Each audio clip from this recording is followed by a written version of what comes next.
Qual é a explicação científica para que alguns pratos fiquem mais gostosos no dia seguinte? O segredo está nos próprios alimentos, nos ingredientes e nas reações químicas durante o cozimento, refrigeração e reaquecimento. O mesmo de ontem, sobra ou requentado, como quiser chamar. Esses pratos que você cozinhou ontem e guardou na geladeira podem conter uma explosão de sabores que você não sentiu quando foram servidos pela primeira vez. Em especial, guisados, molhos e sopas tendem a ter sabor muito melhor no dia seguinte. Isso não tem nada a ver com a sua memória ou com o fato de que, como você não teve de cozinhar, agora pode relaxar e desfrutar melhor da comida. O segredo está nos próprios alimentos, seus ingredientes e as reações químicas que neles acontecem durante o cozimento, refrigeração e reaquecimento. É claro que nem toda comida guardada de um dia para outro vai ter um sabor melhor. Sabemos que uma salada, depois de ser temperada, fica murcha e pouco convidativa algumas horas após seu preparo. Pratos fritos perdem a textura crocante e o macarrão vira uma maçaroca borrachenta e ressecada. Peito de frango, sushi, peixe e mariscos também ficam pouco apetitosos dias após seu preparo. Por outro lado, um molho à bolonhesa ou um frango ao curry requentados não tem nada igual. Química e física. As receitas que melhoram de gosto de um dia para o outro têm algumas características em comum. Pratos que contêm carne e molhos, por exemplo, combinam múltiplos ingredientes com propriedades aromáticas individuais. Entre eles estão a cebola, o alho, o pimentão e as ervas. Durante o processo de cozimento, esses elementos sofrem uma série de reações químicas dentro de um ambiente complexo. Os ingredientes aromáticos são os que mais reagem nesse meio, produzindo compostos de sabores e aromas, que por sua vez, interagem com a proteína das carnes e o amido das batatas e legumes.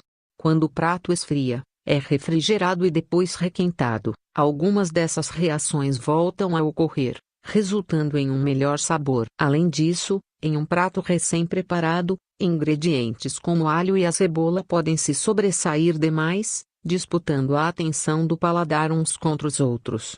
No dia seguinte, no entanto, já se mesclaram e se suavizaram, o que dá ao prato um sabor mais equilibrado. Gorduras, ossos e músculos. As gorduras e os colágenos têm muito a ver com a alteração nos sabores. Quando uma carne cozida esfria, o colágeno, um tipo de proteína presente nos músculos, ossos e outras partes do animal, que havia derretido durante o cozimento, começa a se coagular na superfície da carne, prendendo muitos sabores. Esse fenômeno se acentua ainda mais na carne moída porque há mais superfícies às quais o colágeno gelatinoso pode aderir. O mesmo ocorre com os amidos. Quando são cozidos, ficam gelatinosos. Ao esfriar, os compostos de sabores presentes no molho ficam presos em suas estruturas. Pedaços de batata, mandioca e banana usados como ingredientes em guisados ficam particularmente saborosos no dia seguinte. O mesmo ocorre em pratos à base de carne. Quando esfriam e são requentados, tornam-se mais viscosos porque as fibras da proteína se decompõem, liberando o material gelatinoso que fica entre as células. Cada vez que a proteína esfria e é reaquecida, mais quantidades dessas substâncias são liberadas, espessando o líquido que envolve a carne. Porém, esse processo não deve ser repetido em demasiado. Quando é requentada muitas vezes, a carne tende a ficar fibrosa. Recomendações: para obter o melhor resultado possível, é preciso que sejam obedecidas certas regras básicas de preparo, refrigeração e armazenamento do alimento.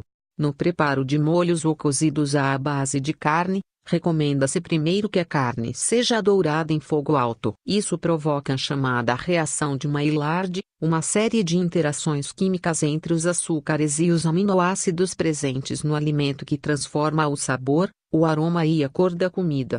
Por razões de saúde, alimentos cozidos que não forem consumidos até cerca de 2 horas após o preparo devem ser refrigerados imediatamente. O alimento deve estar frio, o que evita a proliferação de bactérias dentro do refrigerador. Recomenda-se que a comida seja armazenada em vasilhas pequenas, com tampa. Isso permite uma refrigeração rápida e, depois, o reaquecimento de porções individuais. Durante o reaquecimento, Evite expor a comida a uma chama alta e prolongada. Isso destrói o sabor do alimento. É melhor que a sopa, o cozido ou o molho sejam aquecidos rapidamente até o ponto de ebulição e, a partir daí, sejam mantidos em fogo brando até que todo o conteúdo da panela ultrapasse os 75 graus Celsius. E para concluir, vale dizer que muitos chefs atribuem o sabor melhor no dia seguinte a um fator psicológico. É que quando estamos cozinhando, eles dizem, acabamos nos acostumando aos aromas dos ingredientes. No entanto, quando os requintamos, nosso olfato está fresco, o que aumentaria nossa percepção dos diferentes perfumes. Se gostou do vídeo, deixe seu like e comentário. Inscreva-se no canal.